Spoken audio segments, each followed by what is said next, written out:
Hey class, welcome back to another week's lecture here in BAET 201. This week we're going to talk about everyone's favorite subject, and the thing that I get asked the most about when people come into this class is when do we get to weld? And so this week is your lucky week. We're going to be talking about welding processes. We'll talk about everything from oxyacetylene welding, various bonding techniques, all the way through your traditional arc welding processes that most of you all have probably heard about or seen videos on before. So to begin with, we're going to start with one of the probably the oldest welding processes that you could do, and that's gas welding. And gas welding, just to give you a little hint of where we're going, is using an oxyacetylene torch setup or some type of mechanical bonding process using heat from a fuel gas. And so that's what we'll be discussing about here in this video, and there'll be following up videos coming your way this week related to electric arc welding and other types of processes as well.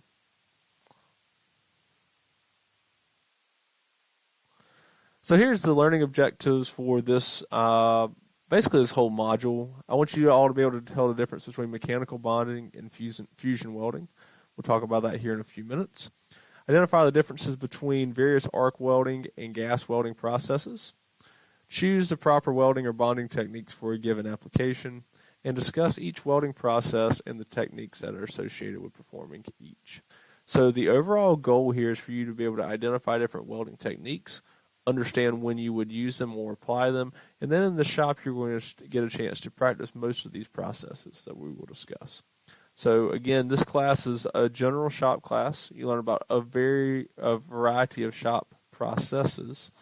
Welding's a piece of that, but this is being able to communicate in the shop and understand what's being going on is really important. All right, so let's just dive in here. So before we talk about any welding process, let's first talk about what welding actually is. So welding is the process of joining two pieces of material together to act as one piece. Welding is kind of like melting materials together to form a joint, is really a more simplistic definition of what welding actually is.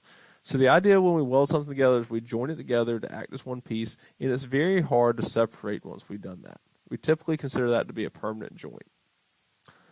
The weld itself is the location where the two metals or nonmetals are joined together by either heat, pressure, filler material, or a combination of the three.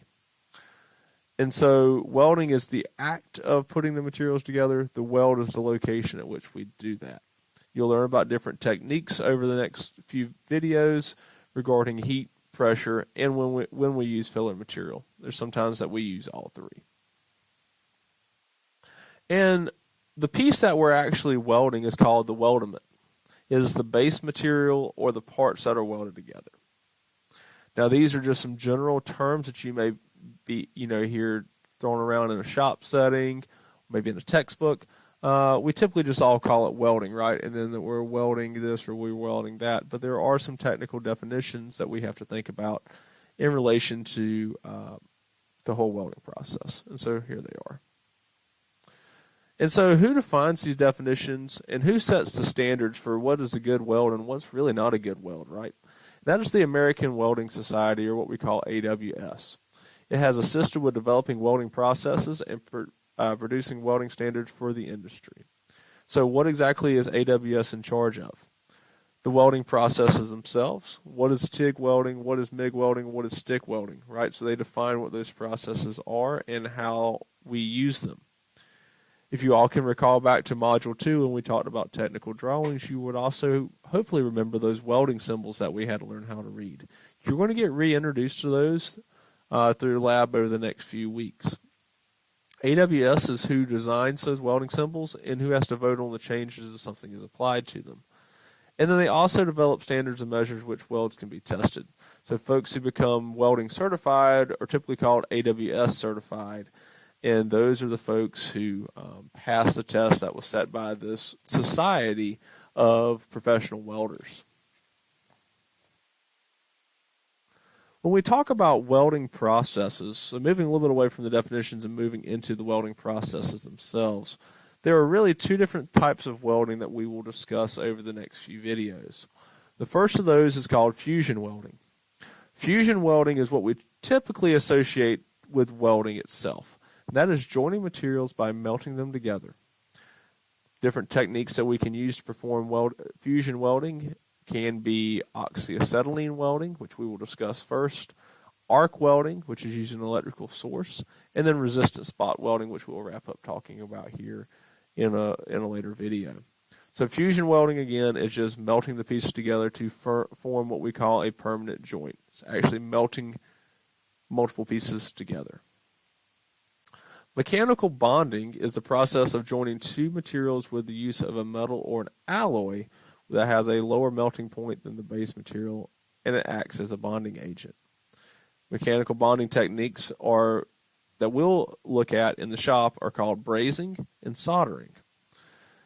So braze and solder, you'll learn about, have a different chemical composition than metal that we typically weld.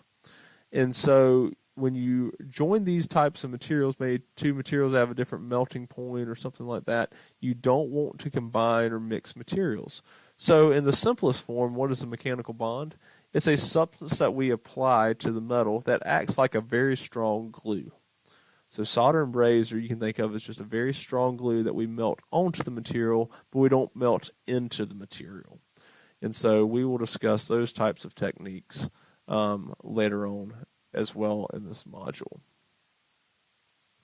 All right, so we're going to stop there. That is basically just a brief introduction to what welding is, and we'll pick up in the next video discussing oxyacetylene welding.